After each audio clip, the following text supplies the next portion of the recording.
नमस्कार। इन खबर में आपका स्वागत है। इनसे मिलिए। नाम है पंडित गणेश्वर शास्त्री द्रविड़। इन्होंने ही राम मंदिर में प्राण प्रतिष्ठा और उद्घाटन के लिए शुभ मुहूर्त निकाला है। मुहूर्त है सिर्फ 84 सेकंड का। ये वही शख्स हैं जिन्होंने काशी विश्वनाथ कॉरिडोर का भी मुहूर्त निकाला था और जो दिन बताया था उसको लेकर के विवाद हो गया था। 13 दिसंबर की तारीख से लोग सहमत नहीं थे क्योंकि उसमें 13 आ रहा था। तब इन्होंने सभी पंडितों को विश्वास में लिया था और बताया था कि कैसे ये शुभ मुहूर्त है, तभी से चर्चे में है। इनके भाई पंडित विश्वेश्वर शास्त्री भी उनके साथ रहते हैं। वो एक महान विद्वान है।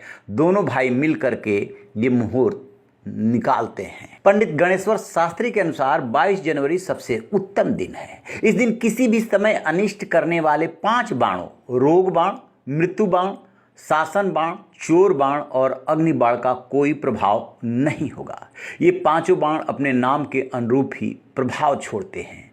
22 जनवरी को भी केवल 84 सेकेंड ऐसे हैं जब प्राण प्रतिष्ठा बहुत अच्छी मानी जाएगी। गणेश्वर शास्त्री के अनुसार दोपहर 12:29 से लेकर के 12:30 तक ये शुभ मुहूर्त है। गणेश्वर शास्त्री के परदादा राम सुब्रमण्यम घनपति थे। उनका बोलचाल में नाम रामचंद्र शास्त्री था। कुंभकोणम तमिलनाडु का एक बड़ा तीर्थ स्थान है। कुंभकोणम के निकट मध्यार्जुन क्षेत्र है। शिव के 108 शिव क्षेत्र में से एक है। वहां पार्वती जी ने तपस्या की थी। उनकी तपस्या से प्रसन्न होकर भगवान शिव अर्जुन के वृक्ष के रूप में प्रकट हुए थे।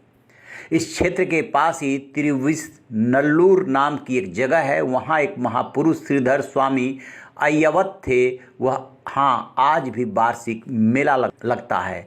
इनके पूर्वज उसी गांव के रहने वाले हैं।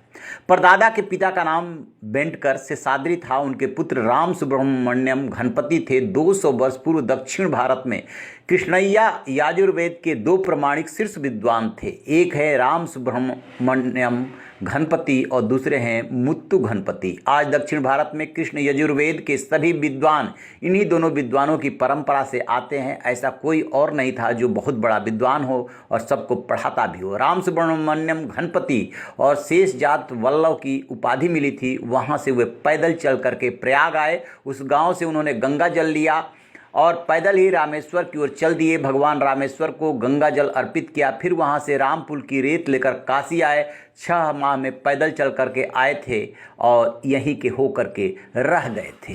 काशी में 36 दिनों तक काशी के विद्वानों द्वारा उनकी परीक्षा ली गई। उन्होंने मंत्र पढ़ने में कोई कसर नहीं छोड़ी।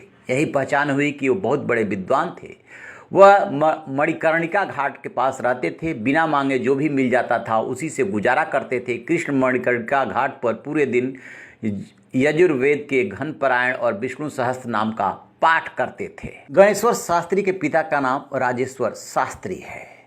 वह समय समय पर धर्म प्रचार के लिए भारत भ्रमण करते रहते हैं। काशी में रहकर वे अध्यापन भी करते हैं। मुख्य रूप से सांगवेद विद्यालय स्थित गिरवानवाग वार्धिनी सभा द्वारा दी गई व्यवस्था यानी कि निर्णय करते हैं। वह निस्वार्थ भाव से लोगों को उनकी समस्याओं के समाधान के लिए ज्योतिष, आयुर्वेद और अनुष्ठानों के बारे में मार्गदर्शन भी करते हैं। इस कार्य में द्रविड़ राजवंश का प्रमुख योगदान रहा है। तो ये हैं गणेश्वर शास्त्री जिन्होंने की रामलला के प्राण प्रतिष्ठा की तारीख निकाली है, शुभ मुहूर्त निकाला है। रहिए बेखबर, देखते रहिए इन खबर। Thank you.